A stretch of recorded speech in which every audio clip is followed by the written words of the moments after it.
देख रहे हैं वासुदेव ब्रेकिंग न्यूज़। जी नाजरीन, सीनियर सहाफ़ी नजम शेट्टी साहब का कहना है कि इमरान खान साहब के हवाले से आप सब जानते होंगे, हमने आपको अपडेट किया था कि उन्होंने जितनी भी नेशनल असम्बली की कायमा कमेटियां होती हैं उनसे अपने अरकान को इस्तीफ़ा देने का कहा है, और बारी बारी एक एक कर कर हर बंदा जो है पाकिस्तान तहरीक इंसाफ का जो कोई भी काबीना की कमेटियों में है उन्होंने अपने इस्तीफ़े जो हैं वो दे दिए हैं, जमा करा दिए हैं स्पीकर असम्बली के पास। इस पर नजम शेट्टी साहब का ये कहना है कि हो सकता है कि इमरान खान बहुत जल्दी ये असम्बलियों को भी छोड़ दें। असम्बली को छोड़ने से इमरान खान साहब ये दिखाना चाहेंगे कि देखें जिस जमात ने पाकिस्तान में सबसे ज़्यादा वोट लिया है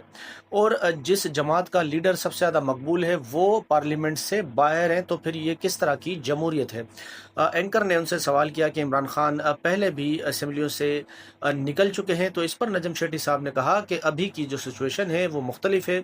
और तब जो काम किया था वो मुख्तलिफ है। अब वो कहते हैं कि जो हकूमती सेटअप इस वक्त बैठा है इसके बारे में पूरी दुनिया जानती है